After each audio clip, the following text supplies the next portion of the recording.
You're listening to Thunder and Lightning on SuperTalk Mississippi, covering Mississippi State sports like nobody else. With Sports Talk Mississippi's Brian Hadad and Robbie Faulk of On3 Sports. Now get ready for Thunder and Lightning.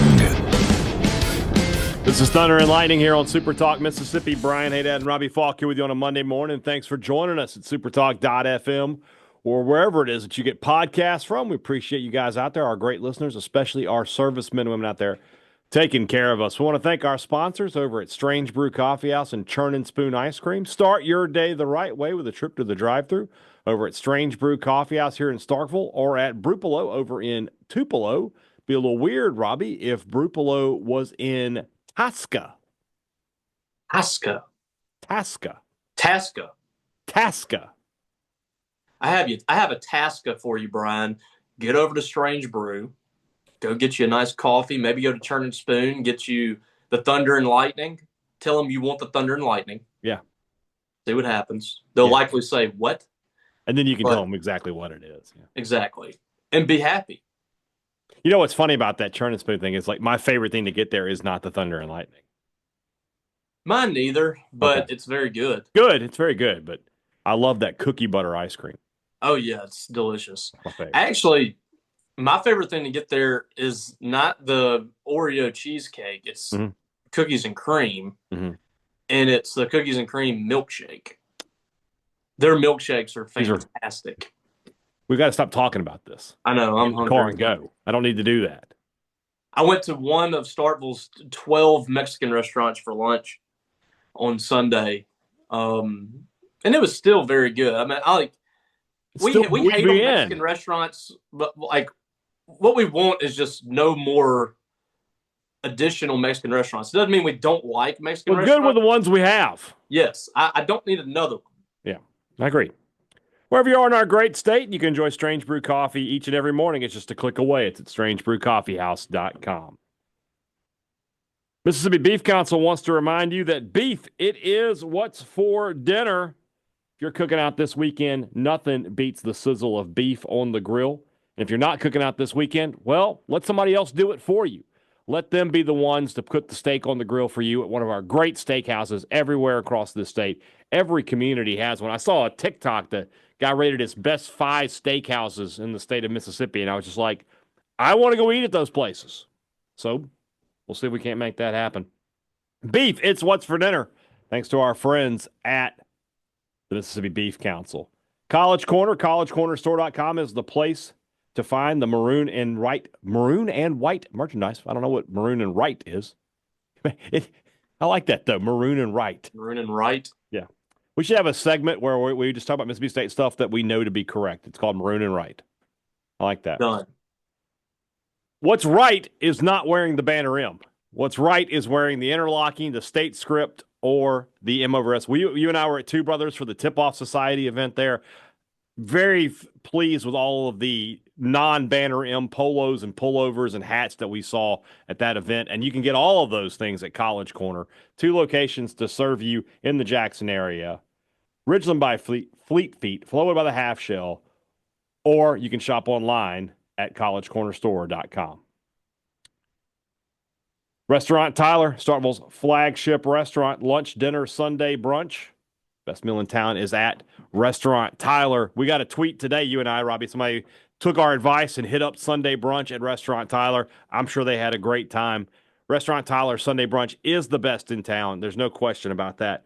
But if it's lunch you're after, if it's dinner you're after, or if it is that Sunday brunch, you make an easy decision. If you want the best meal in town, you just go over to Restaurant Tyler.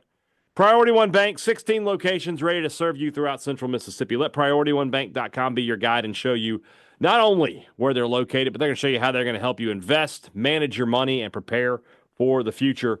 Now, more than ever, when you have questions about your money, you want answers. You need them immediately. You can't afford to wait.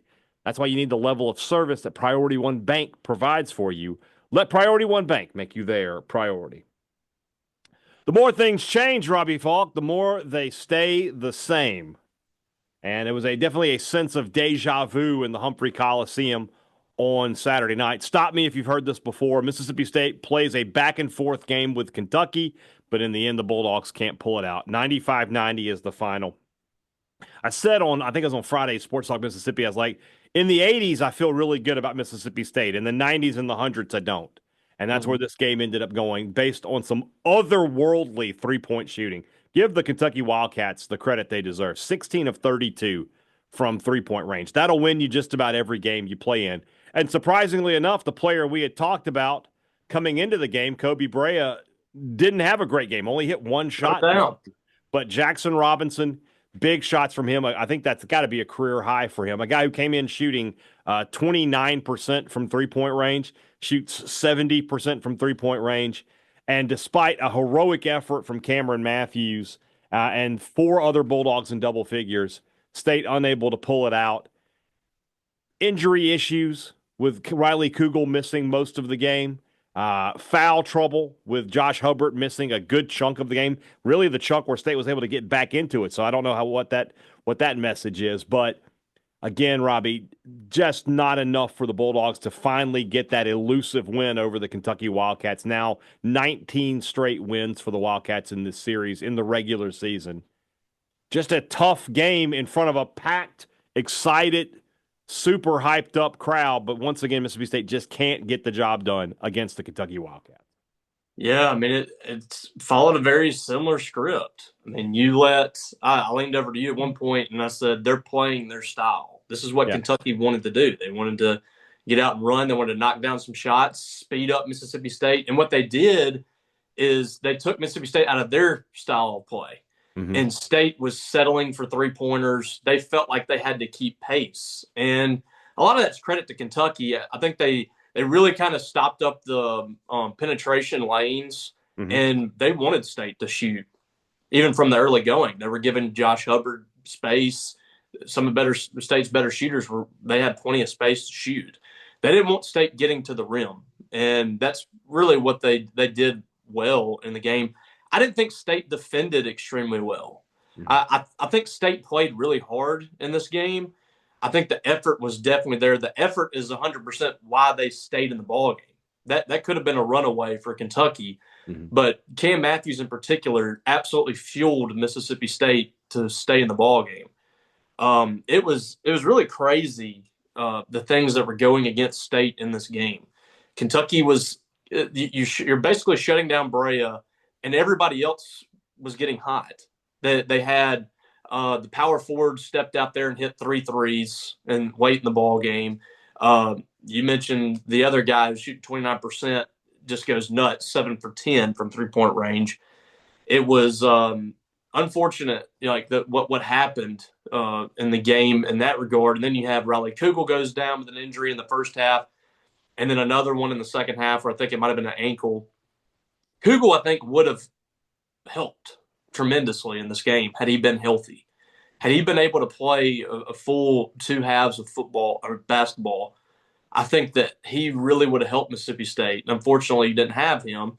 Josh Hubbard didn't have a good night yet again, and he's in foul trouble. But those guys were, for most of the game, kind of absent.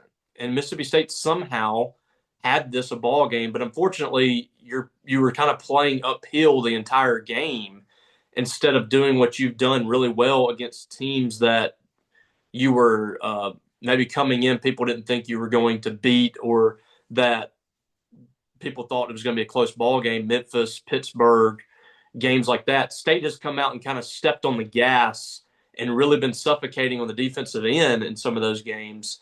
This game, they weren't able to kind of dictate their style of play, and I think Kentucky dictated it and stayed ahead of the pace most of the ball game. The State really put some pressure on them about midway through the second half after falling behind, but they never could get that stop that they needed to get, or if they got a stop, couldn't come down and hit that big shot. I go back to 2 minutes left in the ball game. State had gotten a couple of stops in a row. Josh Hubbard has a really good look for 3 that with an opportunity to go up in the ball game, wasn't able to nail it. They just couldn't get the shots when they needed it or the stops when they needed it. And that's kind of how the game played out. And that's why you're now 1-20 in the last 21 games against Kentucky. Yeah, I think Chris Jans would agree with you that on both ends of the court, Kentucky played the way they wanted to play. Yeah. They got the 3-point looks that they wanted. They played at a high pace, and they forced State to play in more. And I wonder if some of that's just playing Kentucky. I think that teams see that Kentucky uniform, and they're like, we need to get out to a good start, and they take some shots they shouldn't. I think one of the interesting stats, State's 12 of 40 from 3-point range, right? 12 of 37 is like 33%. It's like right at that, right? Well, Nwoko and Murphy are 0 for 3. Nwoko taking a three-pointer is like, that sums up what you're trying to say, is that he was open, and rather than just look and try to find another guy and run the offense, he thinks, I need to take a shot here. I'm open. I need to do this. Neither of Keyshawn Murphy's three-pointers were particularly good shots. I mean, he's open, but it's early in the shot clock, and that's just not the guy you want doing that. And so that ends up hurting Mississippi State. We'll talk about Hubbard in a minute, but obviously Cam Matthews was really good. I thought Nwoko played really well considering he got into some foul trouble, and that's 2 games in a row he's played well but had foul trouble. But 10 points for him. Claudel Harris and R.J. Melendez hit a couple of big shots late in the game. Hubbard is just such an interesting case study right now. And I agree with something I saw on your message board that the loss of Kanye Clary is really hurting Hubbard because Hubbard is not a point guard. He is a 2 guard who's being put in that role as a point guard because State doesn't really have one right now. With Kugel getting hurt, and we'll talk a little bit more about that, there was a moment in the first half where they had to put Delquan Warren out there. Warren makes a mistake on the last possession of the game, buys the shot fake, goes off his feet, and lets Kentucky get an open look that they hit at the buzzer to push their lead back out to 5. That ends up being a key moment in the game. Hubbard, 5 of 16 shooting, 3 for 11. He hit that first 3, and you and I were like, okay, well, maybe he's here for the big game. And then from there, he just couldn't get anything going. He didn't play particularly well defensively, got into foul trouble. And like I said, State was down 14 at one point, and then with Hubbard on the bench, they claw all the way back into the game. I don't think we've seen the best of Josh Hubbard this year at all. And I wonder if part of that is because now he's – and Richard Williams brought this up when we talked to him on Friday on Sports Talk Mississippi. This time last year, Josh Hubbard was not the name on the scouting report that everybody circled and said, watch him, watch him, watch him. Now he is. He's the first name on the scouting report. And despite the fact that State has a lot more to compliment him, I think that he has taken on – there are times that he takes on too much responsibility. There are some times where there are better looks to be had, but I think he feels like he has to be the one to take them. And I don't know how you fix that because I don't want to break his mentality, right? I want him wanting to take those big shots. I want him with that, that shooter's mentality. But at the same time, in this game in particular, there were some times where his decision-making wasn't as good as it needed to be. We'll put it that way. And I think, too, the expectations are so high for him. I think some people are being a little unrealistic with Hubbard here. He's in year 2. This is kind of the sophomore slump year for a lot of guys. He's still averaging 17 a game.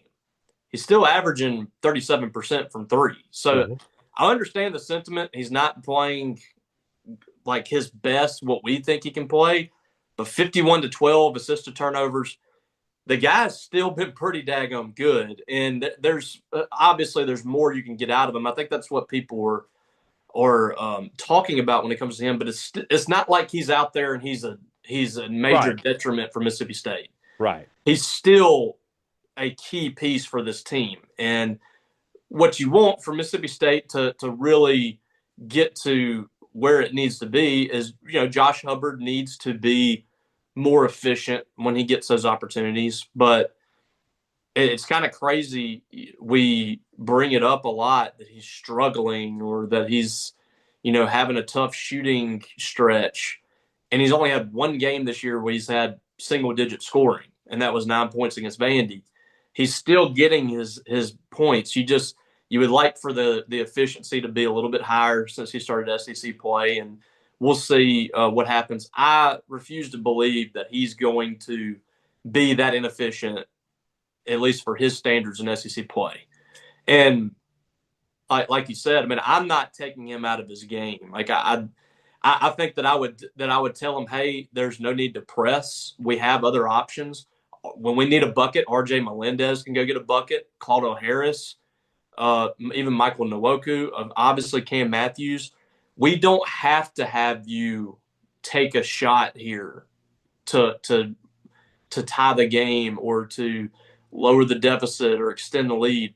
You don't have to force anything bad up. If there's not a shot there to be made, if there's not a lane to get to the rim, dish it off. Find somebody else. That's the conversation I would have with Josh. Is this isn't last year? We don't have to have you have a big moment for us. Now, if the play's there, that's still the guy I want the ball in his hands.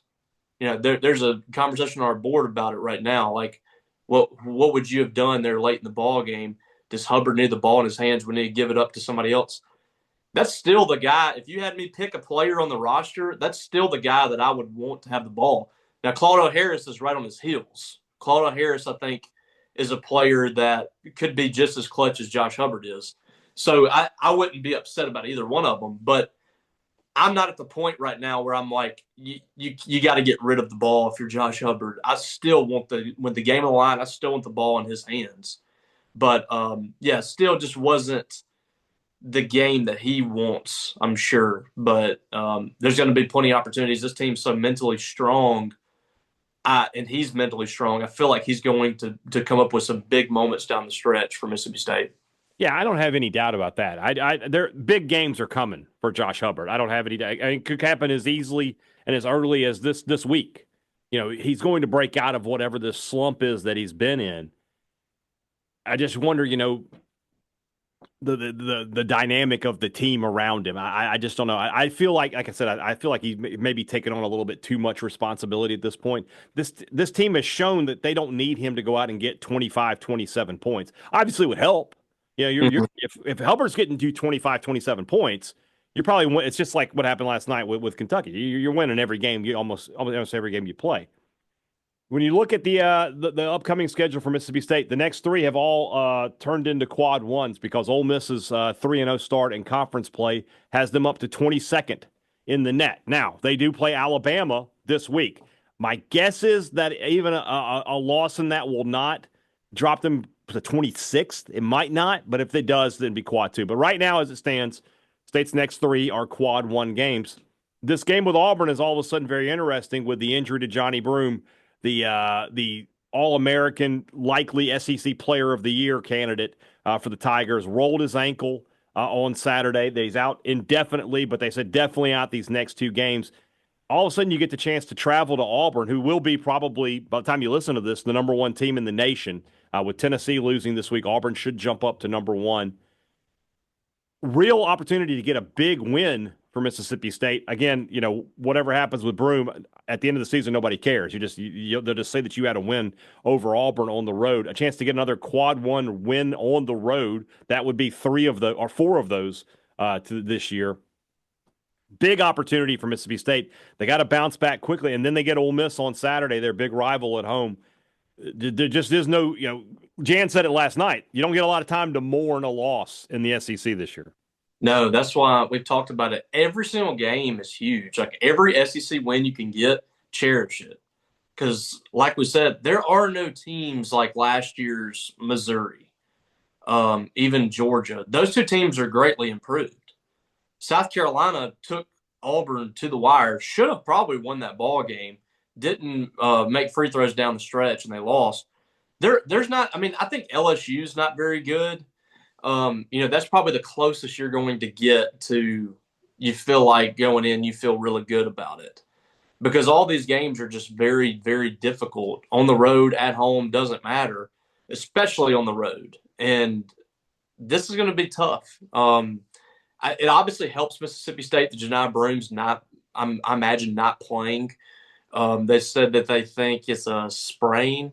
Is that what the report was? Sprain ankle? Yeah, bad sprain for Janai Broome, yeah. So that there's no way I see him playing on Tuesday. Not Tuesday. Can't possibly. With a sprained ankle that didn't even allow him to walk off in his own power. So that obviously helps Mississippi State. Now without Riley Kugel, I don't know. And Kugel was able to play. Kugel was able to play with that dislocated finger, which is what we've kind of. I don't even know if Jan's talked about it, but asked around some today. It looks like a dislocation with his finger in the first half yesterday. Mm-hmm. He came back and played. So, but then he injured his ankle somehow. Then he injured his ankle, which who knows what that is? That could have been a turned ankle sprain, like Janai. And it wasn't sprain, a bad sprain. And just by happenstance, on my way out of the hump last night, I saw him. He's walking back from somewhere back down to the locker room. He was limping a little bit, but I just said, "Hey, how are you?" And he's like, "I'm fine. I'm just making it." Wasn't wearing a boot, wasn't wearing a cast or a brace or anything. Just walking along. So just a first impression. I could be totally wrong, and they'll announce that he's out on Tuesday, but I think he's going to be okay. I mean, we're looking at 4 days, 3 or 4 days, where he's going to have treatment, all that stuff. Mm-hmm. That he could come back. They desperately need him in this game. Without Riley Kugel, I like State's team, but that's just another guy that can handle the ball that's out with Kanye Clary. It would be very difficult. Auburn has some really good guard play. They're good everywhere. And Dylan Cardwell, I imagine, is going to step in. He'll be a big piece to have for Auburn with Janai Broome out. Last year, Cam Matthews really frustrated him, got him in foul trouble. That's what State has to happen in this game. They're going to have to get them rattled early in the game, take the crowd out of it, get some of their size out of the ball game, and try to get really physical, I think, with them. You're going to have a lot of success early on in that game to have a shot. But a good showing in this game, and then heading into Saturday with, you feel okay about yourself. You're not down on yourself. I think State's going to be fine, but this is a very tough stretch, man.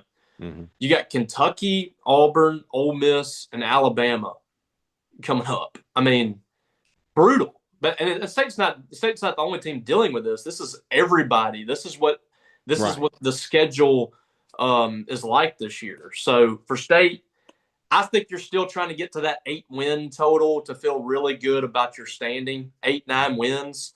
I'm kind of in countdown mode. Every SEC win that comes, you can check it off if you're Mississippi State as you get closer and closer to – I don't have any doubts that they're going to make the NCAA tournament, but it's about seeding, and you want to build your resume the best that you can to put yourself in the best possible matchups, and every win matters. Especially when you talk about the resume. You just got to mention this next stretch. So quad 1 with Auburn. Quad 1 right now with Ole Miss in Starkville. Next Tuesday, quad 1 because you're at Tennessee. It's quad 2 for South Carolina. If they could have held on and beat Auburn, that might have jumped back up for you. But anyway, and then as you mentioned, a quad 1 with Alabama coming to Starkville on January 29th. So, I mean, you can build your resume if you get some wins. You can just go ahead and put everything away, but at the same time, you're likely to take some losses in here too. And that's one of the things that you hate. You talk about getting to 8 wins, right? This is a really good basketball team. Normal year in the SEC, they would win 12 games without any kind of issue. Well, here we are talking about, can they finish 2 games under 500? Because that's going to be good enough to get you in the NCAA tournament and get you a really good seed. It's a great season. It's not a big deal. It just feels like this team it deserves a little better finish than it may end up getting. But that being said, Robbie, we could look up next week and they find a way to beat Auburn. They beat Ole Miss at home, and then they're 4-1 going to Tennessee, who had shown you some chinks in the armor. They certainly got handled by Florida. Florida is playing like they may actually be the best team in the conference now that Broome's out. When Broome is healthy, Auburn is the best team. But if he's going to be out for an extended period, Florida could step into that. It's just... Yeah, Auburn, when Broome went out, they just didn't look like the same kind of team. And he just changes everything for you. He's, that said, they were losing when he went out, and they ended up coming back to win. Yeah. But I think that's more South Carolina than anything else. But, I think they would have gotten it together. I think that delayed their stretch there. I think they would have gotten it together with Broome. But, he's just a different kind of player. He can face you up and get to the rim. He can hit the mid-range jumper. And a great rebounder, excellent defender. But it's going to be tough. That's going to be a tough battle. State won that game, obviously, at the hump last year against Auburn. And they lost in the SEC tournament and what was, I thought, a really good ball game, a chance to go to the SEC tournament championship.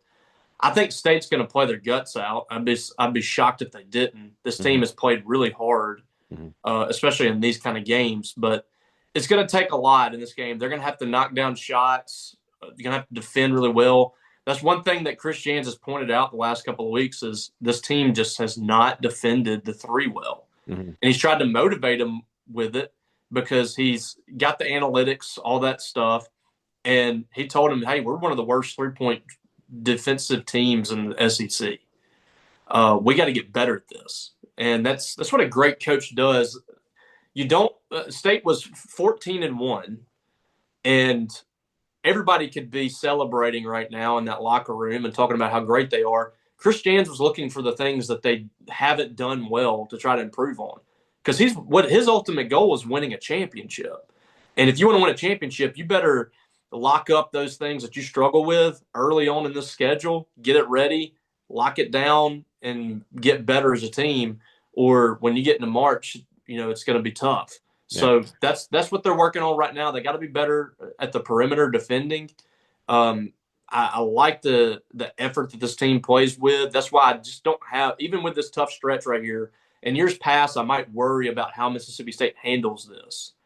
But this team, I just feel like even if they take some lumps here, I feel like they're going to be able to come out of this and still have confidence and still be able to kind of get back in the fight. So it's going to be really interesting to see how it all plays out, because you're about to play virtually, the top half of the SEC schedule here in the next 2-3 weeks. Yeah. On the other side of the hump there, the Mississippi State women's basketball, when we last recorded, they were 0-2 in the conference and had not played very well. Now they're 2-2 in the conference and coming off of an upset over a top 10 team and a game where they go on the road, Robbie, and they basically controlled the game throughout against Georgia. Really nice little quick turnaround here for this ladies team. Yeah, I thought this was kind of a trap game, if you will, with Tennessee coming up on Thursday. You just got the big win over Oklahoma. The last time they went to Georgia, they got destroyed, and easily Sam Purcell's worst showing since he's been here. I think they scored 35 points, lost that game by 30 plus. So Georgia can muddy up a ball game. They're a team that really likes to play zone defense, and they'll frustrate you in that regard. I thought what the difference was in this game is that soft zone where they were kind of making sure that Medina Okot didn't beat them in the first half, making sure that Jacqueline Jordan and Aya Russell didn't get to the rim. They kind of played that soft zone, and State threw up the threes and they went in. And that hasn't happened for Mississippi State a lot this year. I think they had 3 games of 10 or more threes coming in. They go 14 of 29 in this ballgame, hit 11 three-pointers in the first half. They had 2 different stretches in the first half where they made 3 or more three-pointers. And that allowed them to get some distance. I know Georgia's sitting around kicking themselves because they had the right game plan. This is not a great three-point shooting team. Mm-hmm. The game plan was make them shoot threes, keep them from penetrating in the lane, drawing fouls, and dominating with their 6'6" big girl. And it just didn't work. State was able to hit the three-point shots, and Aya Russell with 21 points, 4 three-pointers. She has not shot the three extremely well, but she went off in this one. 9 assists and 6 rebounds, kind of playing the part of Cam Matthews doing it all. And then Medina Okot, I thought, really kind of asserted her will in the second half. She had 19 points and 12 rebounds, was a problem for Georgia, affected a lot of shots on that end. So it was a good road win. It's just like the men's. I don't think the SEC and women's is as deep as the men's conference is, but very top heavy, and it still is tough to go win on the road. Getting a double-digit win on the road is huge because I'm the same way with the women as I am the men. I'm just kind of counting down every win they get. Mm-hmm. And for the women, it's kind of like you need to get to 7 or 8 to make the NCAA tournament. So they're in a little bit different position. I don't think they're going to have quite the resume that the men do, but I still think that they got an opportunity to get into the tournament. They can get to 20, 21 wins. Mm-hmm. This should be an NCAA tournament team, and getting out of this first stretch, these first 4 games, 2-2, is a win for them. Now they need to go 1-1 this week. So can you win 1 of 2 against Tennessee or Ole Miss? That's going to be a tremendous challenge to do. But that's the challenge to get here. You really need to win one of these next 2, keep your head above water at 3-3 in the league, and I think you're in solid shape. Going back to the game on Thursday against Oklahoma, that was a game. I think at one point it was kind of like the South Carolina game. The State got out to a lead, and then Oklahoma gets their way back into it, and then they have the lead.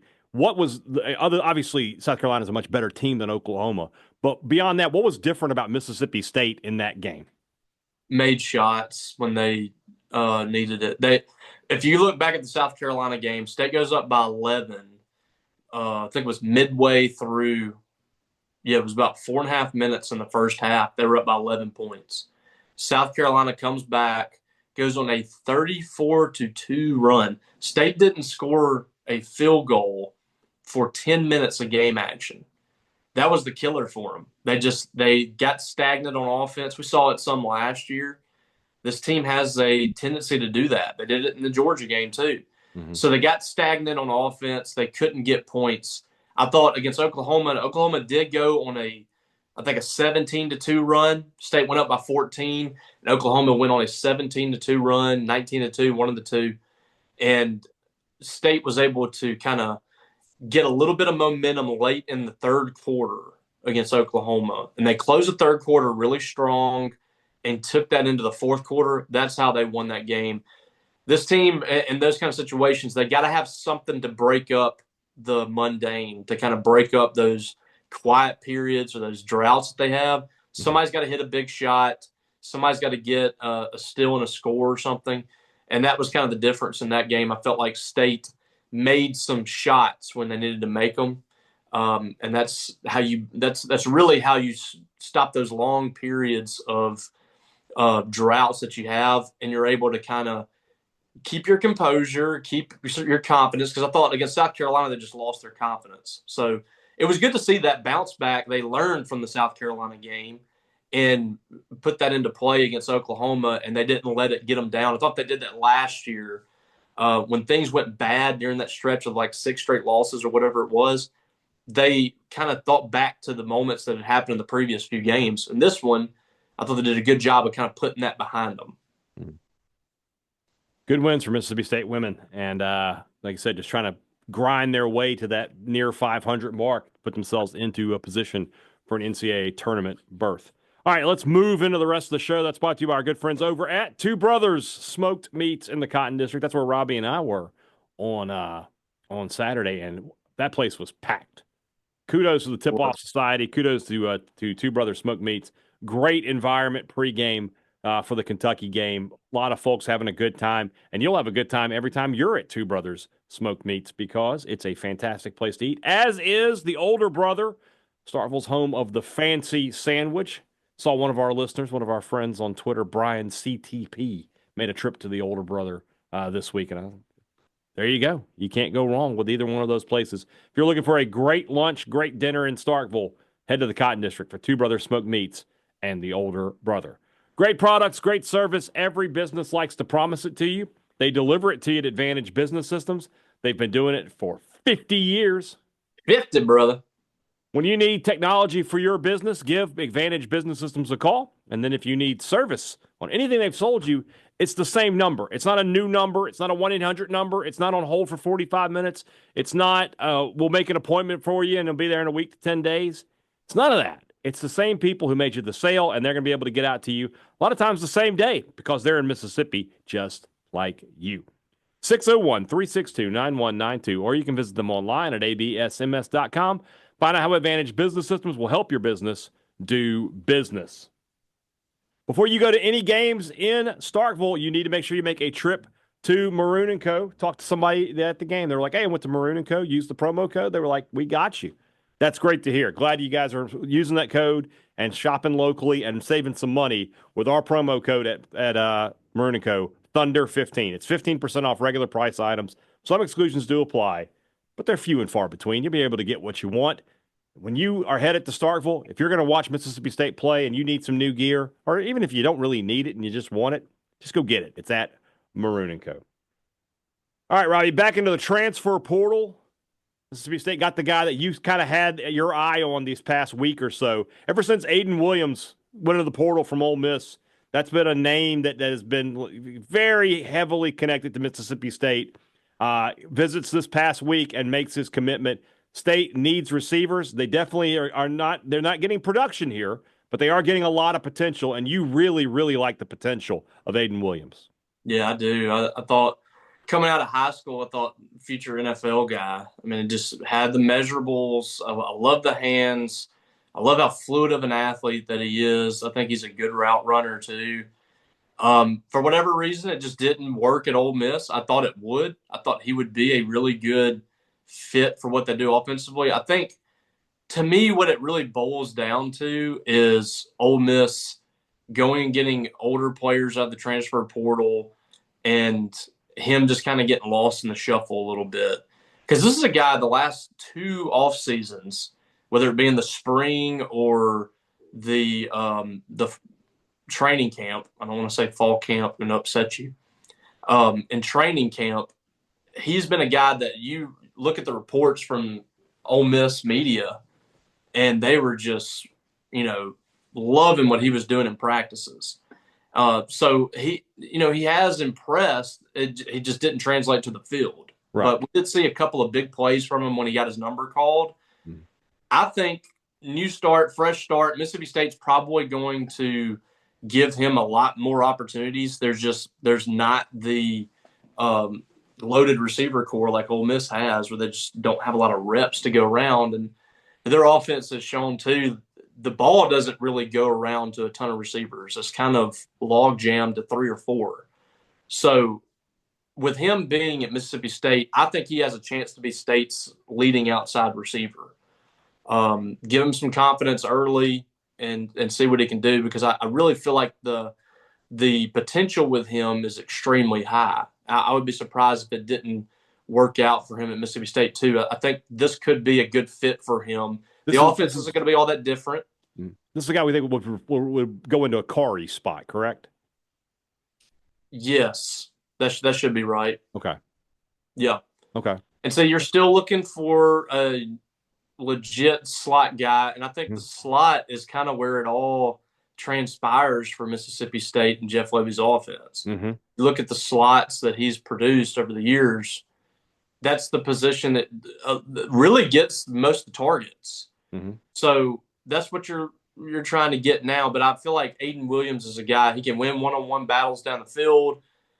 He can move the chains. Physical guy, he's over 200 pounds, 6'3". Like I said, strong hands. I think that this is a great fit for Mississippi State. But all these guys that they're picking up they're taking a chance. I mean, I like the potential of some of these players, but we just don't know yet. I think that they can fit them into this offense and they can have some production, but the production hasn't really been there, or it's been on a much smaller scale. So that's what you're waiting to see now, is how it all fits. But I like the potential there and what they could potentially get out of Aiden Williams at his position. When we talk about the slot position, the name that we've heard so much about is Anthony Evans, the receiver out of Georgia. I'm seeing something today on message boards that apparently he had a death in the family over the week, and that's kind of why he's delayed any possible commitment. The last I heard from Mississippi State sources that they feel very confident in their ability to get him into this class, but I'm going to let him obviously have the time with his family at this moment to get through that and then worry about football down the road. We also got some word over the weekend that Mississippi State back into the junior college ranks, trying to bring a player in, a cornerback. Now, this is one of those JUCO players that Mississippi State has had some success with in previous administrations, and that name is Jaden Lawton. He is a D1 drop down, so he played at SMU, then ends up at JUCO, and now is back into the recruiting process for major colleges. So sort of the similar, scenario that Jonathan Abram and Montez Sweat, that the path that they followed. So right off the bat, I'm automatically higher on him than I would be on a normal JUCO player, because he's already played at this level. Should have some experience with that. And at the cornerback position, Robbie, at this point, it really feels like beggars really can't afford to be choosers. If he's interested in Mississippi State, I expect him to get that offer and get into this class. Yeah, he's a solid player. Watched his film, has production. It's just if there was anybody else that they had landed that had really proven themselves as like a first string cornerback, I would have absolutely no reservations. I really don't have any reservations about this either, but I would feel a lot better about Mississippi State's cornerbacks had they already landed guys that have truly proven it. And so far they haven't. You have an NAIA guy that you brought in. You have a guy that was fairly productive, but he wasn't starting at Kennesaw State. I just don't have a lot of confidence in this group right now, but you're getting bodies in there. That's better than nothing. You added some junior college guys. You've added a couple of transfer portal players. You got some bodies. You have some measurements too. I feel like they're trying to get more physical at that position. So we'll see what happens with it. I don't have a problem taking this kid at all. I like what I've seen from him. Has a couple of good offers. And I think that's a battle State should win if they want this kid. You're competing with Liberty, I think, and UNLV, I believe, with Dan Mullen. Yeah. I might this get is a Dan Mullen special.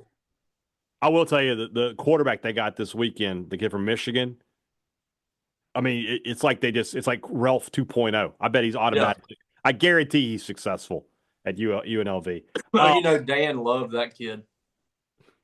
Just just looking at his the attributes, he was probably just not a great passer, but can run the football and is good enough in the passing game. So we'll see what happens with this. And it goes back to something you've been saying a lot of. If State was after this kid, this Lawton kid, and they already had a productive cornerback in the boat, you'd be like, man, this is a great depth piece for Mississippi State. He'll be a fantastic corner, third or fourth corner.